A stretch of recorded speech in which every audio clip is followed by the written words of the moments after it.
Did you know that New York City chooses to fuel its fleet of fire trucks on biodiesel?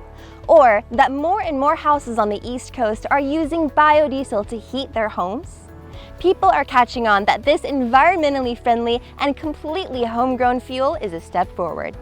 The state of soy traveled to Sutherland to hear from experts on how best to take advantage of this soybean-driven fuel on the farm. ISA Director Chuck White and biodiesel industry representatives spoke to the state of soy to share how important it is to keep your engines burning clean. As you understand, with diesel fuel, it's always changing. You know, there's heavier diesel fuel and lighter diesel fuel. Diesel fuel is a petroleum-based product, and the heavier ends are going to fall out of it. That's not going to go away. So over the course of time, those heavy ends just stay down there. Yes, they're still diesel fuel, it still burns, but it's not to the same quality as what it would have been when they filled it. So by able to get in there, get that cleaned, get that removed out of the tank, it's very beneficial. We emptied the tank down to probably 50 gallons that's in it, and then we put about 100 gallons of straight B100 biodiesel back into it. Adding that into the mix, the process is speeded up much more because of the natural things of biodiesel. Oh, I know that tanks can go bad, but I always thought that just with diesel fuel in there, they'd never have any issues, but they do. The algae buildup can happen with just regular diesel fuel. If you got water in the bottom of the tank, that's the media that the algae starts to grow in, and then it spreads through the whole tank. So you can't blame biodiesel on any algae problems you've got, because it happens in just normal diesel fuel. I think the most important thing is that you have some kind of maintenance program, and it can be as simple as checking it, in the spring and the fall. Really, the age of the tank doesn't tell you the condition of the tank. I've seen lots of tanks that might be 30 years old and the condition of the fuel in them or the tank itself is good, even though nothing's been done to it. And I found other tanks that, 2-3 years old, and you would expect the condition to be good, and you find a problem. So it really comes down to checking that tank. Getting a tank bottom sample is really the most important piece of it.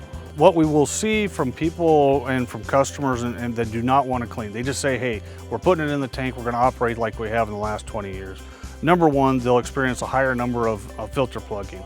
Or even worse, if you run moisture through it, it gets into the injection system, you'll have injector problems. The importance of fuel quality was more important on the farm than it was anywhere else. So we invested in this equipment. And for our customers in the GrowMark system, there is no cost for this tank cleaning service. Work with your current fuel supplier and really start doing fuel quality management, doing some sampling, look at actually what the inside of your tank looks like, look at the fuel quality, because even if you're not plugging a filter today, by addressing the microbial growth that could be starting or removing the particulate matter or water is going to be huge down the road.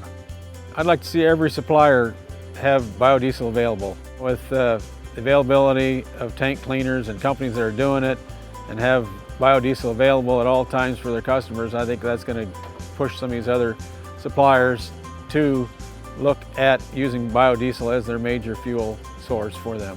When we're out here growing these high quality soybeans and we've got all this soybean oil and we know that it works, I know that around the country, I know many people have heard of the situation in New York City. They use a lot of biodiesel. They're continuing to increase the amount of percentage of biodiesel they put in their fuel. California's looking at it as the way to reduce their carbon footprint, so we're going to use more and more biodiesel around the United States, and we should have it right here in Northwest Iowa available at all times. Credit to the soybean associations. They spend a lot of money trying to promote it, trying to educate people. That's really the biggest piece, is education and just continually trying to get them to the table to be a user. It starts with the end user, the person at the farm gate asking for it.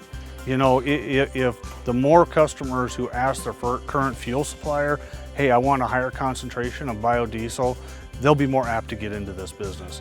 There are still a lot of voids throughout the state of Iowa, and it's hard to believe because we are the #1 biodiesel producing state, but from the usage side of it, we're struggling with that.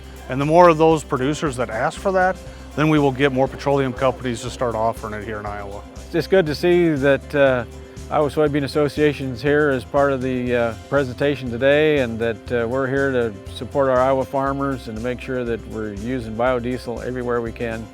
And I know that it's going to be a growing industry.